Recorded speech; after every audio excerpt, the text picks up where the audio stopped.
Hello dear friends, you are most welcome at Karmashila IAS. Dear friends, आज 21 अप्रैल 2020 ये दैनिक जागरण है। तो आज के दिन कौन कौन सी न्यूज़ है इसमें एक बार हम देखते हैं। आगे के जो जितने भी पेज हैं उनमें उतनी कोई खास न्यूज़ नहीं है जो हमारे स्टेट पीसीएस या फिर यूपीएससी में उसको यूज कर सके। यहाँ पर पेज नंबर 8 पर ये जो एडिटोरियल है, उत्पाद संग मांग बढ़ाने का रास्ता, मीन्स यहाँ क्या है, प्रोडक्शन एंड डिमांड। यहाँ पर काफ़ी अच्छा ये हमेशा लिखते हैं डॉक्टर भरत झुनझुनवाला। तो उत्पादन क्या होता है, जितना भी फैक्ट्रीज में उत्पादन होता है, और मांग डिमांड मीन्स डिमांड के अनुसार उत्पादन होता है। लोगों को कई बार जो खाने की वस्तुएं हो या फिर जितने भी उपभोग के लिए या फिर इन्वेस्टमेंट के लिए मशीन है, ट्रैक्टर है, खाने की जितनी भी वस्तुएं हैं, ये सभी क्या है, डिमांड जनरेट करती है, तभी जाकर उसका क्या होता है, उत्पादन। बट अभी कोविड-19 के कारण क्या हो रहा है कि डिमांड भी कम हो गई है, क्योंकि लोगों का डिमांड कहाँ से जनरेट होती है, जब लोगों के हाथ में पैसा हो। और अभी रोजगार पूरी तरह बंद हो गए हैं, तो लोगों के हाथ में पैसा भी नहीं है, साथ में उत्पादन की जितनी भी प्रक्रिया है वो भी क्या हो गई, बंद हो गई। तो उत्पादन मीन्स प्रोडक्शन ये भी हमारा कम हो गया, उसके बाद डिमांड जो है वो भी कम हो गई। और जब ये दोनों कम हो गए तो बेरोजगारी की समस्या हो रही है, साथ में इकोनॉमी एक जगह रुक गई है। तो इनका कहना है कि कैसे हम उत्पादन को दोबारा बढ़ाएं। तो जैसे ही इनका कहना है कि उत्पादन बढ़ाने के लिए हम निवेश बढ़ाएं, लोगों के हाथ में पैसा दें, क्योंकि लोग जब रोजगार नहीं है तो लोगों के हाथ में पैसा दें हम। तो पैसा देने के लिए गवर्नमेंट क्या कर रही है, प्रधानमंत्री किसान सम्मान निधि योजना के तहत पैसा दे रही है, या फिर जो प्रधानमंत्री गरीब कल्याण योजना जो नई लेके आई है गवर्नमेंट, उसके तहत पैसा दे रही है। पेंशन दे रही है 500 रुपये अकाउंट्स में, जो जनधन अकाउंट है उसमें पैसा दे रही है। तो इनका कहना यही है कि इस टाइप जो पैसे बांटे गए हैं वो सही है। अगेन जब हम नेक्स्ट देखते हैं आगे, तो यह सामाजिक समरसता पर आघात, ये कोई काम का नहीं है। यहाँ पर हमारे लिए एडिटोरियल जस्ट हमको पता होना चाहिए कि सामाजिक समरसता का मीन्स क्या है, कि सभी लोग आपस में मिलजुल कर रहे। और जो तबलीगी जमात के कारण थोड़ा सा प्रॉब्लम क्रिएट हुआ है, या लिंचिंग हो इंडिया में, या फिर एक दूसरे के ऊपर एलिगेशंस जो लगते हैं, उसके कारण ये सभी जो चीज़ें रहती है उनके कारण थोड़ा सा प्रॉब्लम आता है, सोसाइटी में टेंशन आती है। इससे हमारा जो सामाजिक समरसता है वो गलत होती है। तो ये थोड़ा सा याद रखना। वैसे भी हमारे जो आर्टिकल है, जो हमारा फंडामेंटल ड्यूटीज़ है, उसमें ब्रदरहुड की बात की गई है। हमारा जो डीपीएसपी है उसके साथ ही हमारा जो प्रस्तावना है प्रीएम्बल, उसमें भी हमने क्या बात की है, ब्रदरहुड, आपस में सब मिलजुल कर रहें। तो इसलिए इम्पोर्टेंट है। आगे यहाँ तकनीकी पहल का देखो, यहाँ लिखने लायक कुछ ऐसा नहीं है, इसीलिए इंपॉर्टेंट है। क्या लिखेंगे इसमें, तकनीकी पहल का निर्णायक पड़ाव मीन्स यहाँ पर डिजिटल शिक्षा मीन्स ई एजुकेशन, ई लर्निंग। यहाँ पर क्या है, ई लर्निंग।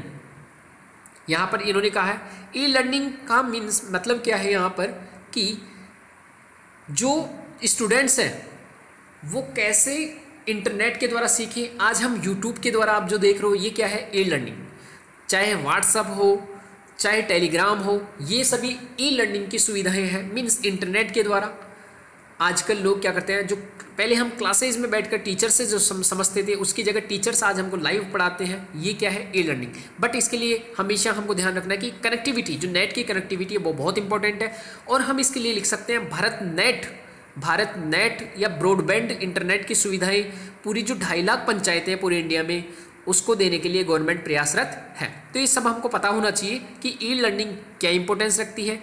ई लर्निंग जब ऐसे कोई बीमारी आ जाती है जहाँ सोशल डिस्टेंस रखना है, या जो लोगों का आवागमन है उसको रोक दिया जाता है, तो ई लर्निंग इस समय इम्पोर्टेंट हो जाती है। ई लर्निंग ही क्या, ई लर्निंग के अलावा ई मेडिसिन है। अभी नीचे जो है वो इसी का एग्जाम्पल है, मुश्किल दौर में प्रभावी उपाय। तो यहाँ पर टेलीमेडिसिन, यहाँ पर क्या है, टेलीमेडिसिन। ये कहना क्या चाह रहा है, यहाँ पर टेलीमेडिसिन का मतलब भी ये होता है कि इंटरनेट के द्वारा एक डॉक्टर, जैसे यहाँ पर दिखा रहा है क्या, कि डॉक्टर सामने आपको बोल रही है, आप अपना सिम्टम्स बताओगे कि मुझे ऐसा ऐसे हो रहा है, वो फिर आपको सजेशन देंगे। आपको जो आपने अपनी प्रॉब्लम्स बताई है उसके अनुसार आपको मेडिसिन सजेस्ट करेंगे। तो ये क्या है, टेलीमेडिसिन। ऐसे ही कहीं एक हॉस्पिटल में डॉक्टर बैठा है किसी गांव के, वहाँ पर कोई ऑपरेशन करना है, तो यहाँ से पूरा सजेस्ट करता रहेगा डॉक्टर कि आप ऐसे ऐसे पूरा करो। रोबोटिक सर्जरी यहाँ पर हो सकती है। तो ये सभी क्या है, जितना भी इंटरनेट के द्वारा इंटरनेट ऑफ थिंग्स के द्वारा या फिर आर्टिफिशियल इंटेलिजेंस के द्वारा जितनी भी चीज़ें हो रही है आज के टाइम में, वो सभी क्या है, टेलीमेडिसिन, स्पेशली हेल्थ के रूप में। तो वो क्या है, टेलीमेडिसिन।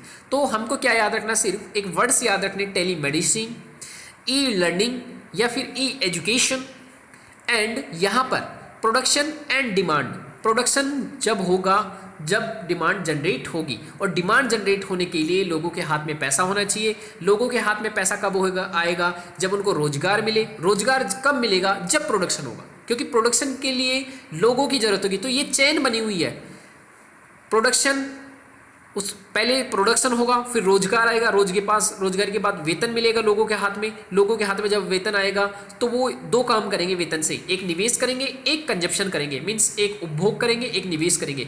जब निवेश करेंगे तो अगेन उत्पादन होगा, जब उत्पादन होगा तो पूरा जीडीपी बढ़ेगा। और यूपीएससी में एक बार इस पर क्वेश्चन आया था कि किसी अर्थव्यवस्था में, अभी 2015-16 में पूछा गया था कि किसी अर्थव्यवस्था में निवेश का क्या इंपॉर्टेंस है उत्पादन की प्रक्रिया में और जीडीपी बढ़ाने में, या इकोनॉमी में निवेश का क्या इंपॉर्टेंस है। तो यही रोल है, निवेश से क्या होता है, उत्पादन, रोजगार, फिर रोजगार बढ़ता है तो वेतन, उसके बाद मांग, फिर जीडीपी का चक्कर ऐसे ही घूमता है।